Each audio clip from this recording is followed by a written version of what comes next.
Hello বন্ধুরা, welcome to my video. বুধবার দিনকে ভোর 5টায় উঠেছিলাম কেন সেটা আজকে তোমাদের সাথে শেয়ার করব। আর ভীষণভাবে অ্যাক্টিভ থাকারও চেষ্টা করছিলাম সবার ভিডিওতে, যেভাবে আমি লাইক কমেন্ট করি, কিন্তু কিছুতেই নেট পাওয়া যাচ্ছিল না। আর সেটা কোথায় সেটাও শেয়ার করব। ভিডিওটা ভালো লাগলে একটা লাইক করে দিও আর আমাকে ফলো করে পাশে থেকো। বাস চলে এসেছে প্রায় 7:15-20 নাগাদ। আমরা 7টার সময় বেরিয়েছিলাম। তো যাচ্ছিলাম হচ্ছে সায়েন্স সিটি। আমার ছেলে যেখানে কম্পিউটার শেখে তারা একটা ব্যবসার সাথে যুক্ত আছে এবং সেইখানে একটা লাইভ কনসার্ট হচ্ছিল এই সায়েন্স সিটি হলে। তো সেখানে পৌঁছে গেছি, অনেকগুলো পাস পেয়েছিল, সেই জন্য আমরাও যাচ্ছিলাম। আর সত্যি কথা বলতে কি, আমার ছেলে ভীষণ এই সমস্ত ভালোবাসে, তো ভাবলাম চলো সায়েন্স সিটি যখন একটু ঘোরাও হবে। কিন্তু এখানে যে নেট থাকে না সেটা আমার আইডিয়া ছিল না। আমি ভেবেছি অনেকটা টাইম পাচ্ছি তো মোটামুটি অ্যাক্টিভ থাকতে পারবো, কি আমি কোনো ভিডিও আপলোডও করতে পারছিলাম না। তো সায়েন্স সিটি একটুখানি ঘুরে দেখাচ্ছিলাম ছেলেকেও। এইটা হচ্ছে অডিটোরিয়াম, এইখানেই হচ্ছে প্রোগ্রামটা। এই অডিটোরিয়ামে যখন ঢুকছি তখন কোনো খাবার দাবার নিয়ে ঢোকা যাবে না। সমস্ত যত কেক বিস্কুট সমস্ত আমি রেখে এসেছিলাম। কিন্তু সমস্যাটা হচ্ছে খাবারটা আমরা যখন রেখে এসেছি তখন আমাদের একটা খাওয়ার অপশান তো থাকবে। তো যাই হোক, সেটা এখান থেকে ব্যবস্থা করা হয়েছিল, তবে সেটা আমি আশা করিনি যে এই রকম হবে। তোমাদের সবটাই আমরা শেয়ার করব। এই যে অডিটোরিয়ামে ঢুকছি, এই অডিটোরিয়ামের পাশে একটা যে আমার একটা হল আছে, ওখানে খাওয়ার ব্যবস্থা করা হয়েছিল। দেখো কত সুন্দর পরিবেশটা। তবে হ্যাঁ, আমি ভাবছি যে এত গাছে জল কে দেয় কি জানি। আমার তো কয়েকটা গাছে জল দিতেই যেন মনে হচ্ছে সব শুকিয়ে যায় রোদ পাওয়ার মতো, আর প্রচণ্ড রোদ ছিল। তো চলো তোমাদের ভেতরটা শেয়ার করছি। এইখানে কিন্তু যখন ঢোকা হচ্ছে তখন চেক করা হচ্ছে, সমস্ত চেক করে ওখানে একটা পাস দেওয়া হবে। এই পাসটা কিন্তু ভেতরে ব্যবস্থা করা হয়েছে, ওই পাসটা দেবে এবং পাসটা দেওয়ার সাথে সাথে এমন একটা জিনিস দেবে যেটা বোঝা যায় যে আমরা এখানে পাসের মাধ্যমে ঢুকেছি। আমরা যতবারই ঢোকা বেরোনো করি না কেন কোনো রকম সমস্যা হবে না। তো বাউন্সার ভর্তি ছিল, মানে অ্যাকচুয়ালি বাউন্সার কি আমার ছেলের তো আইডিয়া নেই। সে বলছে এইগুলো কালো কালো ড্রেস পরা কি মিলিটারি?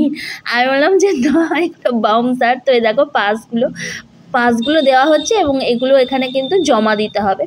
জমা দেওয়ার পর ওরা একটা এই পাসগুলো হাফ পোর্শন কেটে নিয়ে আমাদের একটা টোকেন হাতের মধ্যে বেঁধে দেবে।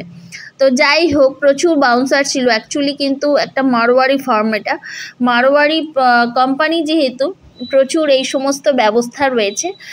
ব্যবস্থা খারাপ নয়, তবে ওদের খাওয়ার সাথে আমাদের খাবার কিন্তু আকাশ পাতাল তফাৎ, এটা কিন্তু মানতেই হবে। রান্না বান্না থেকে শুরু করে সব কিছুই, রান্না কেন বলছি, আমাদের নিরামিষ যেরকম রান্না করি, নিরামিষ অবশ্যই, নিরামিষ রান্না আমাদের প্রসেস আর ওদের প্রসেসের মধ্যে অনেক তফাৎ আছে। তো দেখো পাসটা জমা দিলাম, জমা দেওয়ার পর একটা জিনিস কেটে ওরা নিয়ে নিচ্ছে এবং বাকিটা আমাদের ফেরত দিয়ে দিচ্ছে। তো এই জিনিসটার সাথে যেটা দিচ্ছে, এই যে সবুজ কালারের যে বেল্টগুলো, এগুলো কিন্তু হাতে আমাদের বেঁধে রাখতে হবে যতক্ষণ অনুষ্ঠানটা চলবে, কারণ এটাতে বোঝা যাবে যে আমরা পাসের মাধ্যমে ঢোকা, তো আমাদের আটকাবে না গেটের মধ্যে যতবারই ঢোকা বেরোনো করি না কেন। তো সায়েন্স সিটি আমরা ভেবেছিলাম নিশ্চয়ই অবশ্যই অডিটোরিয়ামের ভেতরে তো বসে থাকবো না, ঢুকবো বেরোবো এবং খাওয়ার ব্যাপারটাও আছে। তো যেটা সমস্যা হচ্ছিল সেটা হচ্ছে ওরা লাঞ্চের টোকেনটা দিয়ে লাঞ্চটা ঢুকবে। এবার তখন বাজে হচ্ছে বেলা হয়নি 9:45, সকাল 9:45টার সময় লাঞ্চ, মানে আমি তো ব্রেকফাস্টই করি না অত তাড়াতাড়ি, লাঞ্চ তো অনেক দূরের কথা। তো আমি বলছি এখন কি লাঞ্চ খাবো, এখনও 10টাও বাজেনি, কিন্তু বলছে ভেতরে তো খাওয়াও নেই, খেয়ে দিয়ে ঢুকতে হবে। আমি ঘুরে ঘুরে দেখি, কিন্তু এত পরিমাণ মানে লাঞ্চ খাওয়ার জন্য মানে তাড়া মারছিল, তাই ইচ্ছা না থাকতেও খেতে হয়েছিল। আর খেতে মানে নামকা বাজতে খেতে হয়েছিল।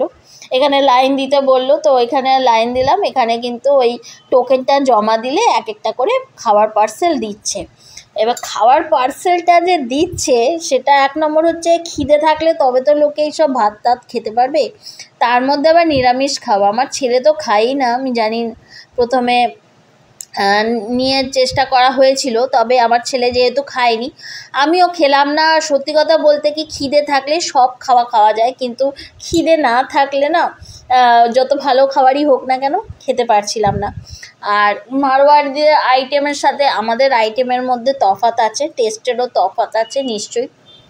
তো লাঞ্চ বক্সটা নিয়ে বাইরে চলে এসেছি এবং এখানে একটা মাঠের মতো ছিল, সেইখানে আমি ছেলেকে বললাম।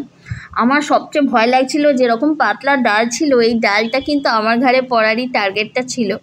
যাই হোক, এখানে স্যালাড দিয়েছে, একটা গাজর বিনস দিয়ে কি তরকারি দিয়েছে জানি না, আর পনির দিয়েছে, জিরা রাইস দিয়েছে, আর চারটে লুচি দিয়েছে। আমার ছেলে তো বলছে আমি ভাত খাবো না, আমি নিরামিষ ভাত খেতে পারি না।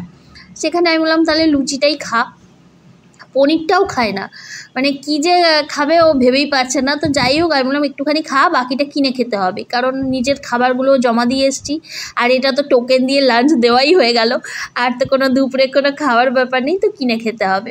তো দেখো এখানে কনসার্টটা মানে রেডি হচ্ছিল, অর্কেস্ট্রারা আমাদের বাসটা খুব কাছাকাছি ছিল, খুব সুন্দরভাবে ফাংশনটা দেখতে পেয়েছি। আর আমার ছেলে বেশ এনজয় করছিল, মানে খাওয়ার দরকারই, আপাতত পেটে হাত দিয়ে ফাংশন দেখলেই ওর পেট ভরে যাবে।